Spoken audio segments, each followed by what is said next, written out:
Attraper. C'est bon. Regardez attraper. Attraper moi. Attends. Ah, Attraper.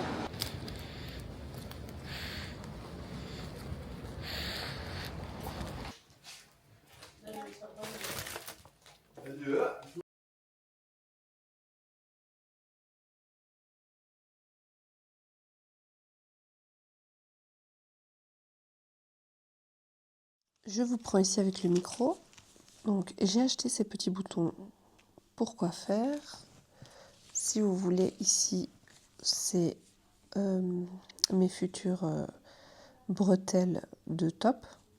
Ce que je vais faire, attendez, je vais prendre un... Bon, avec mes deux mains, c'est mieux. Donc, j'ai les bretelles. Donc, ici, nous avons les bretelles. Déjà, je vais faire une première couture comme ça. Car, comme ça, elles sont un peu larges pour ce que j'ai envie de faire. Donc, première petite couture ici. Ensuite, je les ai fait très longues parce que je compte les plier en deux. Et ici, faire ceci. Pour y passer un bouton. Et pourquoi cela? Parce qu'en fait, j'ai pensé, vu que j'allaite encore ma fille, qu'avec un bouton, ça me permettra d'enlever la bretelle assez facilement et de pouvoir rabattre l'avant pour allaiter. Et quand j'ai fini, je rabats l'avant et la bretelle avec le petit bouton. Bon, je ne sais pas si c'est très clair. Je vous montrerai de toute façon au fur et à mesure. Mais déjà, comme vous voyez, si je mets deux épaisseurs, on voit que ça va être beaucoup trop gros.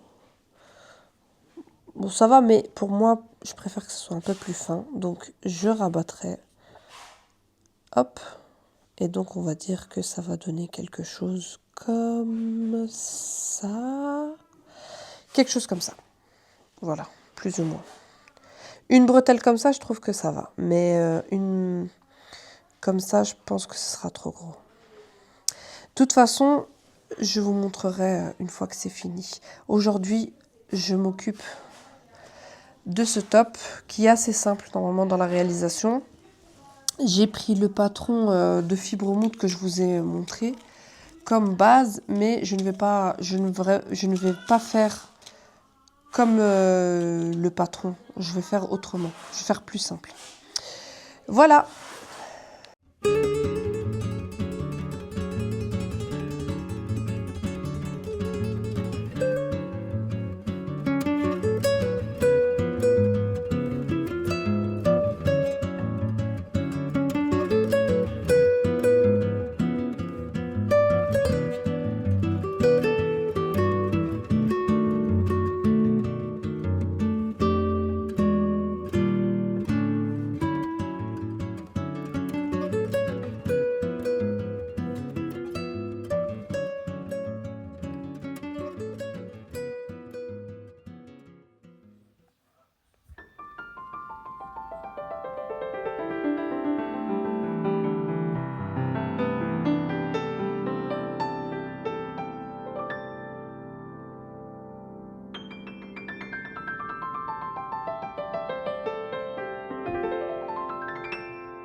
Je ne sais pas trop si c'est un compliment. Ouais. Est-ce que c'est genre le vécu? J'acquiesce lentement. Lotus lâche un soupir. D'accord, ouais, c'est plutôt pas mal. Il y a peut-être un peu de travail à faire dessus. Monsieur Bennett pourra t'aider. Ses suggestions sont justes. Et tu sais, je peux t'aider aussi. Par exemple, t'as une sorte de champ lexical de couleurs. Le sang sur son visage. Et tu pourrais le pousser encore plus loin avec plus de couleurs. J'ai rajouté une couleur en tête. Oui, tout à fait. Une langue lexical. C'est pas toi qui sortirais avec Monsieur Tuttle? Je sursaute. Non. Mais si, c'est toi. À des personnes.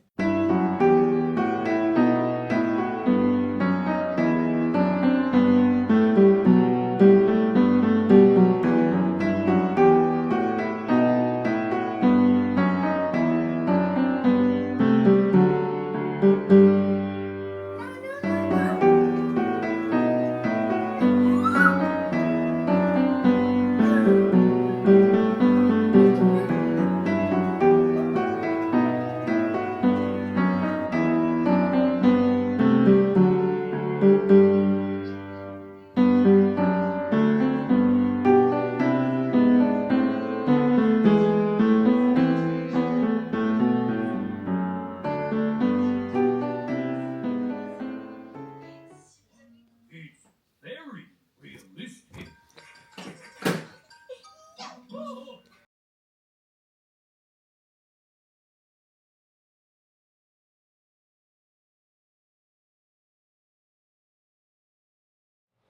Donc je vous reprends quelques heures plus tard. J'ai mangé, été faire quelques courses, je me suis occupée de mes filles. Et là, je vais coudre la chemise Tesni du dernier Fibre Mood. C'est une chemise qui est normalement assez simple à réaliser. On a le devant, le dos, le biais pour le col et les manches. Il n'y a pas beaucoup de pièces et c'est assez simple. Normalement, après, on peut tout avoir avec moi. On va voir. Et je vais profiter de ce moment-là pour vous coudre, pour réaliser aussi une vidéo pour ma chaîne sur le suivi de la réalisation de cette chemise. Comme ça, au cas où vous êtes débutante et vous avez envie de réaliser cette chemise, vous pouvez toujours trouver une vidéo qui vous explique les étapes. Je vais essayer de faire ça plus souvent parce que parfois je galère avec les explications et tout ça. Alors je me dis, si je documente ce genre de... Si je fais ce genre de vidéo plutôt, ça pourrait aider des débutantes. Donc voilà. Bon, pendant ce tuto, je suis sur le livre, donc avec le cahier technique, enfin le magazine plutôt. Mais quand j'y arrive pas, je vais sur le site Fibre Mood parce que toutes les étapes sont écrites. Donc parfois, j'essaye de voir. Là, j'ai déjà fait le col. Je dois maintenant le raccrocher, mais avant, il faut que je repasse. Et je n'ai pas encore repassé une seule étape parce que le fer à repasser n'est pas dans la même pièce. Je dois descendre, repasser et remonter. Donc, pour la vidéo du suivi de la couture, je mettrai bien dans le montage les étapes de repassage entre. Mais là, j'essaie de coudre un maximum et d'éloigner au plus l'étape repassage. Maintenant, je peux pas repasser, enfin, je peux pas éviter parce que là, il faut absolument que je repasse ce col pour qu'il soit bien parfait. Donc, je vais descendre. Je remonterai plus tard. J'essaie de la finir aujourd'hui. En fait, j'espère sincèrement la finir aujourd'hui, mais je ne suis pas sûre que j'aurai le temps. En tout cas, là, je vais repasser tout ça et voilà. Parce que si j'arrive à la finir aujourd'hui, la seule chose qui coince, comme ça vous savez tout, c'est cette étape. Parce que je n'ai pas de pied à boutonnière sur la machine de ma mère. Donc, ce que je vais faire, je vais un peu tricher. J'attends d'être de retour chez moi pour pouvoir mettre les boutons. Mais, je vais quand même essayer de la mettre. Je vais quand même essayer de rentrer ma tête par là. Si ça rentre en ayant le premier bouton là, ce que je vais faire, c'est que je vais mettre les boutons pour pouvoir mettre la chemise, quoi. Et quand je rentre chez moi, mais je vais juste les enfin, je vais les piquer sur la chemise directement fermée, donc. Et quand je rentrerai chez moi, je pense que vous avez compris, hein, je me répète, mais quand je rentrerai chez moi, j'enlèverai les boutons, je ferai les boutonnières et je remettrai les boutons.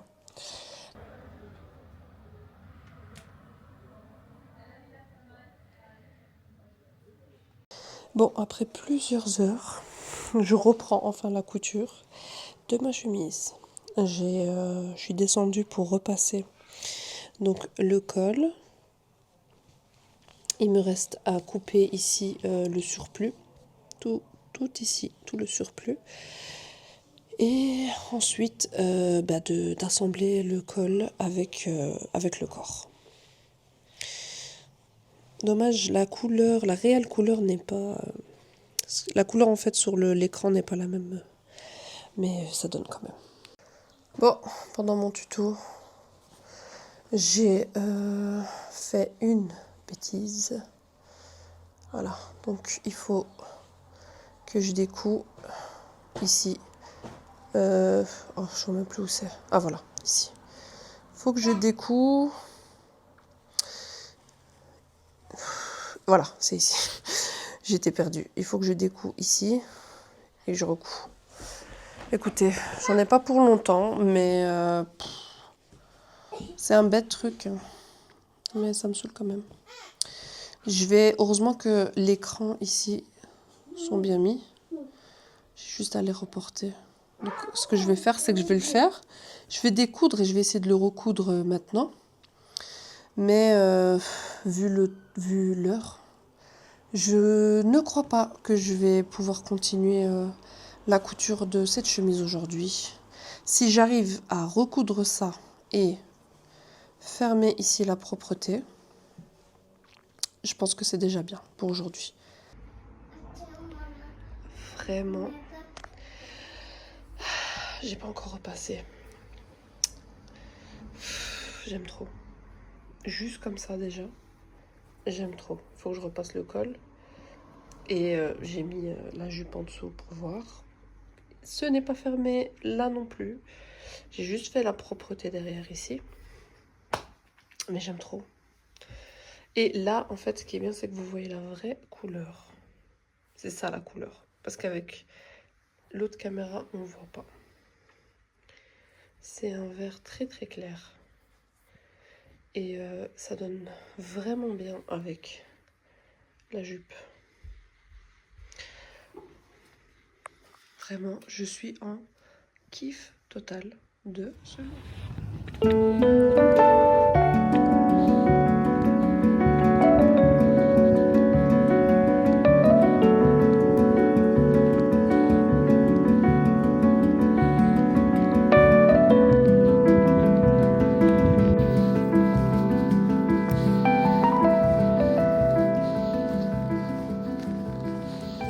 Dans le vlog, j'ai continué la couture de ma chemise.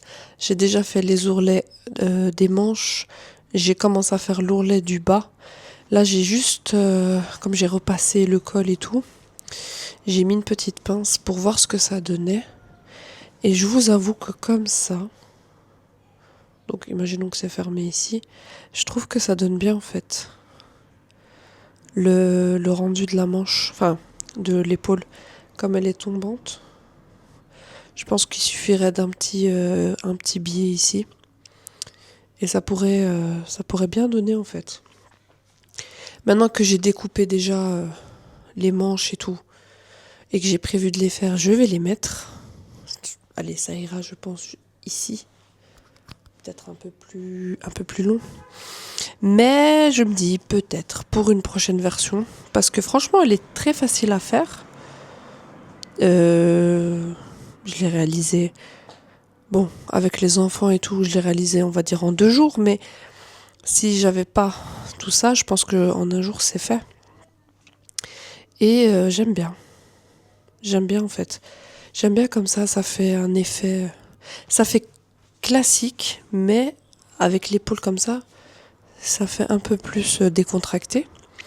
Et bon, là, vous le voyez pas parce que j'ai une jupe, mais J'ai fait la taille un peu plus longue et ça donne aussi très très bien avec un pantalon.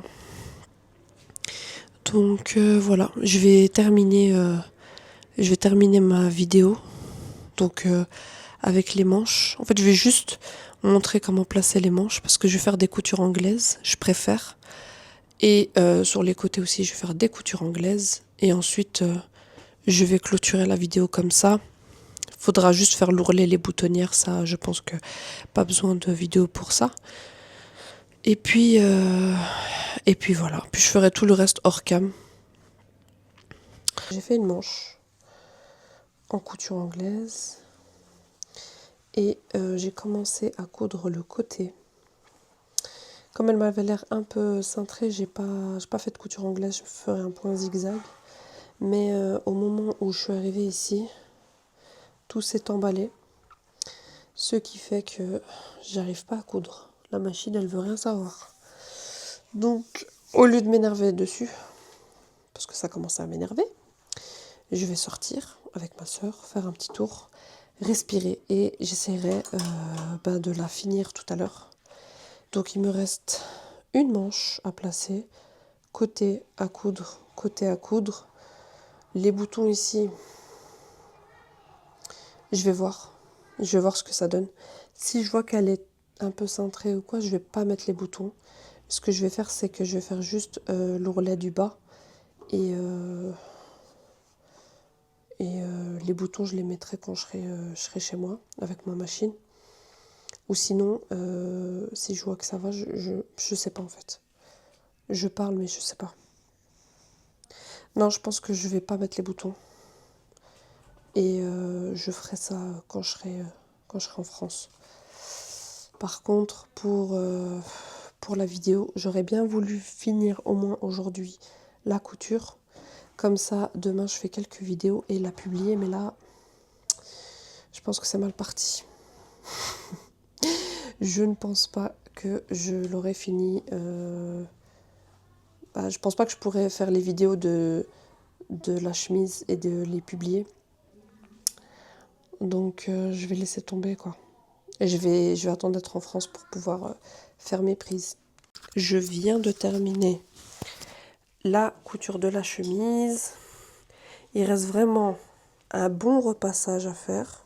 Vous pouvez le voir ici. Le col aussi, il faudrait que... Bon, comme il n'y a pas de thermocollant, ça se voit. Il est trop souple. Mais bon, c'est pas grave. J'espère qu'un bon repassage arrangera ça. Donc, j'ai fait déjà l'ourlet. Ici. Et donc, il me reste juste à placer les boutons. Mais ça, je le ferai quand je serai en France. Mais pour demain, c'est bon. Donc, demain matin, je me lève, je repasse. Et voilà. J'essaierai de vous faire des prises dans la journée pour vous montrer. De toute façon, je dois en faire parce que pour la vidéo du suivi du suivi de la couture, j'ai envie de faire les premières prises. J'ai envie que ce soit la version finale.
Je suis en train de ramasser et préparer mes affaires pour partir. Et je suis vraiment triste parce que ce tissu, je l'ai acheté dès que il y a eu l'effervescence Balzac et je l'ai toujours pas cousu. Et je suis vraiment triste parce que en fait je l'aime tellement que j'ai peur de le couper. Donc cette fois-ci, comme je suis venue en Belgique et que j'étais chez ma famille et tout, je me suis dit que j'aurais peut-être le temps de le coudre. Je l'ai pris avec moi et tout. J'ai un patron en tête, mais j'ai peur en fait de le couper. Et comme c'est un patron que j'ai jamais testé, je pense que je vais d'abord faire une toile avant de me lancer. Mais j'ai un patron en tête, mais j'hésite avec un autre. Je sais pas. Je vous en parlerai plus quand je serai en France. Je montrerai les patrons et tout. Enfin bref, je l'ai pris comme ça en tissu. Je le remettrai dans ma valise comme ça en tissu. Toujours pas cousu. En faisant ma valise. Tout ceci est fait main. Ah, ça fait trop plaisir. Il n'y a pas beaucoup de pièces. Et j'ai encore plein de vêtements que j'ai achetés dans le commerce. Mais ça me fait plaisir de savoir que ça a été fait main. Et que c'est des vêtements que je mets souvent. En plus, c'est même pas des vêtements qui restent dans l'armoire, quoi. Je suis contente.